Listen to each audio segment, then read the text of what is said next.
Hey everyone, welcome back to my channel. I hope all of you guys are good today. Now, in my video, I'm going to be previewing Arsenal's game this Sunday against Chelsea.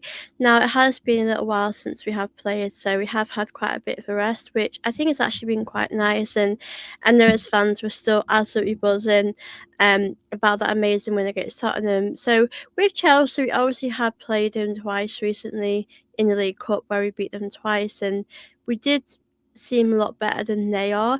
Obviously, this is a different game. We're going back now to the Premier League where both teams really want to win because Chelsea want to get top four. We know we have to keep doing what we're doing. And, Chelsea won't want us to win the league. No London side is going to want us to win the league. So they're obviously going to try and stop us. I think we're at home as well, which does give me a bit more confidence that the fans are going to be right behind the team. Like you said, I still feel very happy about that amazing win against Tottenham. So I think the team's going to be up for this, and having that rest is so crucial because our schedule has been very, very busy. We've played so much football in these last few months. And obviously next week, and obviously in March, we've got big games coming up. We play, Man City in April. We obviously got the cup final, so we've obviously got a lot of busy games coming up. But going into this game, I'm quite optimistic and hopeful we can get the job done. I'm going to obviously go into the lineup and give you which lineup I'd personally like to see.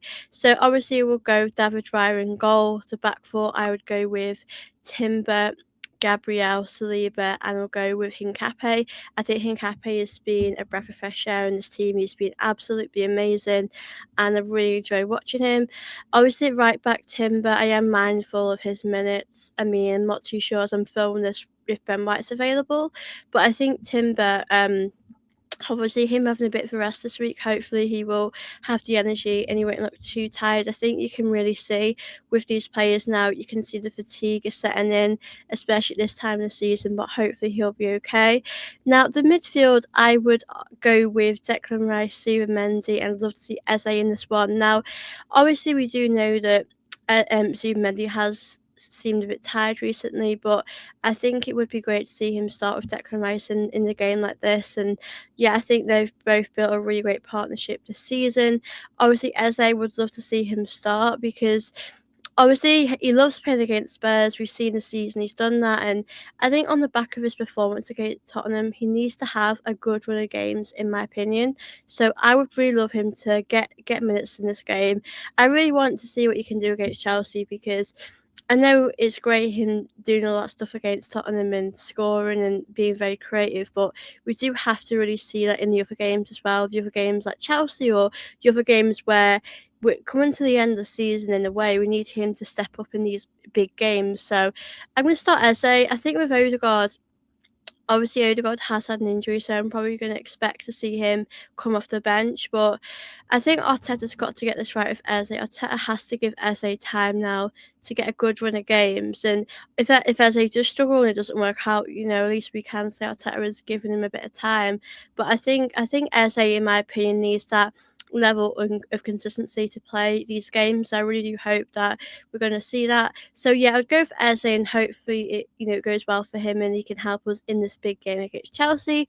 Now, the front three, obviously left hand side, it's always very difficult to decide because I don't think Trossard or Martinelli have both really scored lately, but I would go Trossard on the left. I think Trossard is a bit more clinical than Martinelli, and obviously we've got the choice of bringing Martinelli off the bench. He does give you that pace, that energy into the game, and he can, Martinelli is a great finisher, so it would be good to bring him on afterwards.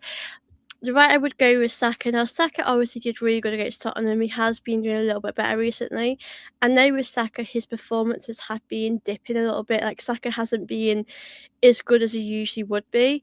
I know we are all having these conversations about that at the moment, but I would love to see Saka play in this one and hopefully cause a lot of problems on the right hand side. Obviously, you've got Madueke, who you can bring on off the bench against Chelsea's former sides. But I think with Saka, I do think like he needs to get on the score sheet soon because it has actually been a little while since he has scored. I know he was really good against Tottenham, but we need to see this a bit more. We need to see him get back on that score sheet. So I would start Saka. I think Saka's definitely shown some good positive signs. And then up front, I would go with Gyökeres. Now, Gyökeres to me has done really good in these last few games. I know he had a really great game against Tottenham, and I do actually think Gyökeres could actually get 20 goals a season. I predicted he would get 20 goals and maybe a few assists. But I think with Gyökeres, I feel like the team and him, they're both, learning about each other. We're starting to see these connections being built on the pitch. And yeah, I think Gyökeres' finishing is amazing. And we've seen it in some games of the Champions League. When he gets that space, he can score some incredible goals. So I would love him to step up in his Chelsea game and make a big difference. Obviously, you've got Jesus who can come on off the bench. Not too sure about Havertz. No, Mourinho's going to be out. So that is obviously my lineup that I would go for. Now talking on predictions, this one's going to be tough. I actually think, as I'm filming this, like I am filming this a few days before the game, but I'm thinking 2-0. I think it's going to be quite a professional win from Arsenal. Obviously, I really hope we can get the win in this one because we need to keep winning. Like, I know it's great beating Tottenham, but we have to get these wins now. We've not got many games left really in the league. We've got about 10 or 11, so we need to keep building on that. So that is the lineup I'd go for. Now the goal scorers, I think Declan Rice and Saka is going to score in this one. And it would be great to get a clean sheet, but listen, you take any win at this point. I think we're at a stage of season where it's nice when you do play that exciting, beautiful football, but I do think we need to get the wins. Like getting the win is always the most important thing in these games. So yeah, I really hope we get the win, guys. Do let me know as well your predictions, your lineup, talk to you how you're feeling. I will be back after the game. So obviously the game is on at 4:30, so we'll be back after that for my instant match reaction, hopefully after a win, because it's getting very close there with Man City. They are closing that gap, so we need to make sure we do win this one. But to those that have watched my match preview, thank you so much for watching. I hope you guys have enjoyed it. I've honestly had a great time talking about the game, and yeah, I'm feeling very optimistic and positive going into the game. So hopefully we will get the job done. But yeah, thank you to everyone that has watched my video. Do make sure you like this video if you haven't already, and do make sure you are subscribing to my channel if you're new around here, and I will see you in my next video.